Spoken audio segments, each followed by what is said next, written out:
Mari sekarang saya akan melemparkan beberapa pertanyaan. Kalau memang kita sudah tahu, berarti kita sungguh sangat akrab dan kenal dengan Abu Bakar. Tapi kalau kita tidak begitu tahu dengan jawaban itu, maka berarti kita belum kenal dekat dengan Abu Bakar, walaupun sering kita dengar namanya. Siapa sih sebenarnya nama Abu Bakar? Abu Bakar itu adalah nama panggilan, kunyahnya. Tapi nama asli beliau siapa?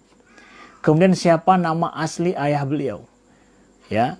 Kemudian juga siapa nama ibunda beliau? Ya. Nah, kemudian Abu Bakar itu punya berapa orang istri? Ya. Baik sebelum masuk Islam ataupun setelah masuk Islam, dan berapa jumlah anak daripada Abu Bakar? Berapa yang masuk Islam? Adakah di sana yang tidak masuk Islam? Nah, kemudian kok bisa ya Abu Bakar itu ya masuk Islam, menjadi laki-laki pertama yang masuk Islam? Ini kan harus dipertanyakan. Kok bisa Abu Bakar itu menjadi laki-laki pertama ya yang masuk Islam? Ya, setelah Nabi Muhammad tentu. Nabi Muhammad adalah yang membawakan Islam itu, yang membawakan Islam ini. Kemudian kenapa Abu Bakar yang menjadi laki-laki yang pertama? Bukan orang rumah Nabi, tetapi adalah orang luar rumah. Abu Bakar. Kenapa sebabnya? Dan kenapa Abu Bakar itu digelar dengan As-Siddiq, yang membenarkan? Nah, kemudian sisi-sisi lain kepribadian Abu Bakar yang sangat luar biasa, yang jarang disentuh, yang kami ingin supaya kita dalam hal ini ingin mengkajinya lebih dalam. Nah, saudaraku sekalian, Abu Bakar radhiyallahu anhu, ya, nama beliau bukan Abu Bakar. Abu Bakar itu nama panggilan beliau. Nama panggilan beliau. Kita lihat asli nama beliau itu adalah diberikan oleh Nabi, yaitu Abdullah. Ya, nama beliau Abdullah, sedangkan nama ayah beliau yaitu Uthman. Jadi Abdullah bin Uthman itu adalah nama asli Abu Bakar di dalam Islam. Nah, sedangkan sebelum Islam beliau itu sudah digelar dengan beberapa gelar yang mulia. Ya, beliau punya gelar-gelar yang sangat mulia juga sebelum Islam. Nah, yang pertama kita lihat ya, Abu Bakar radhiyallahu anhu ya, atau nama beliau adalah Abdullah, diberikan oleh Nabi sallallahu alaihi wasallam Abdullah. Kenapa diberi nama Abdullah oleh Nabi? Karena dikatakan dalam sebagian riwayat nama beliau aslinya diberikan oleh ibu beliau itu adalah Abdul Ka'bah. Abdul Ka'bah namanya, hamba Ka'bah. Itu biasa nama-nama orang jahiliyah seperti itu. Ya, bukan hamba Allah, tapi Abdul Ka'bah. Kemudian diganti oleh Nabi menjadi Abdullah. Ya, namanya adalah Abdul Ka'bah, diganti menjadi Abdullah. Nah, kemudian beliau ada gelar-gelar yang beliau dapatkan masa beliau bahkan sebelum Islam, diberi nama dengan Al-Atiq. Al-Atiq, kenapa digelar ataupun dinamai beliau dengan nama Al-Atiq sebelum beliau masuk Islam? Sudah dikenal itu di kalangan orang Quraisy karena ibunda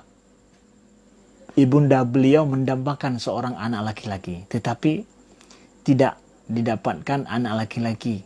Sehingga ketika lahir anak laki-laki pertama, maka langsung diberi nama dengan Al-Atiq. Ya, Al-Atiq. Maknanya adalah Al-Atiq ini adalah makna yang putih, tampan, ganteng, ya. Sehingga disebut dengan Al-Atiq. Betul-betul menjadi dambaan daripada ibunda beliau. Siapa nama ibunda beliau? Ibunda beliau bernama adalah Salmah binti Sakhar.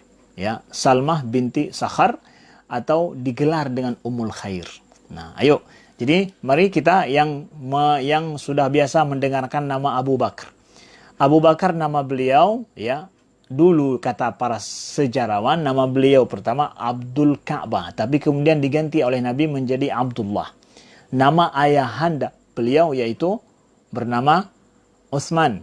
Nah, atau digelar dengan Abu Quhafah. Jadi orang Arab suka menggelar atau suka membuat nama panggilan dengan nama yang lain, yaitu Abu Bakar nama asli beliau adalah Abdullah, ayahanda beliau Utsman, tapi digelar ataupun dipanggil dengan Abu Quhafa. Dan itu lebih terkenal daripada nama aslinya Utsman, lebih dikenal dengan Abu Quhafa. Jadi Abu Bakar bin Abu Quhafa. Nah, kemudian ibunda beliau bernama Salmah binti Sakhar dan atau dipanggil dengan Ummul Khair. Nah, lalu kemudian lahir Abu Bakar ini kapan? Ya. Abu Bakar radhiyallahu anhu beliau lahir itu 2 tahun setelah Amul Fil, tahun gajah, yaitu tahun di mana tentara gajah datang ke Ka'bah ingin datang ke Mekah ingin menghancurkan Ka'bah. Jadi kalau demikian, mana lebih tua Abu Bakar dengan Nabi SAW? Ya. Siapa yang sudah sering dengar Abu Bakar dan berkata bahwa ya saya udah nggak perlu lagi, Abu Bakar sudah saya kenal. Ayo, siapa lebih tua Nabi dengan Abu Bakar? Ayo jawab. Ya, lebih tua Nabi ya sallallahu alaihi wasallam. Berapa tahun? 2 tahun. Jadi dengan adanya Amul Fil, yaitu tahun gajah, karena Nabi lahir itu tahun gajah. Sedangkan Abu Bakar lahir 2 tahun setelah itu atau 3 tahun ya. Jadi lebih tua siapa? Lebih tua Nabi 2 tahun daripada Abu Bakar radhiyallahu anhu. Jadi ketika Nabi diutus oleh Allah menjadi Rasul, itu adalah pada umur beliau 40 tahun, Abu Bakar 38 tahun. 38 tahun beliau baru kenal Islam, baru masuk Islam. Saudaraku sekalian, Abu Bakar baru masuk Islam, umur 38 tahun. Itu baru belajar Tauhid, baru belajar Al-Quran, baru kenal Nabi SAW, baru berkenalan dengan sunnah-sunnah Nabi. 38 tahun, nggak terlambat tuh. Nah, saudaraku sekalian, kita hari ini yang merasa bahwa dia telah terlambat, atau dia merasa bahwa umur saya sudah 40 tahun, umur saya sudah 38 tahun, nggak masa lagi saya belajar Al-Quran, udah nggak masa lagi saya belajar sunnah Nabi, udah nggak masa lagi saya belajar tentang akidah. Abu Bakar itu 38 tahun baru masuk Islam. Anda ini, kita ini hari ini tidak ada istilahnya terlambat belajar tentang Islam. Ya. Yang mengatakan bahwa aduh susah saya ini belajar Al-Quran, 38 tahun saya sudah lewat. Siapa bilang lewat? Abu Bakar baru mulai.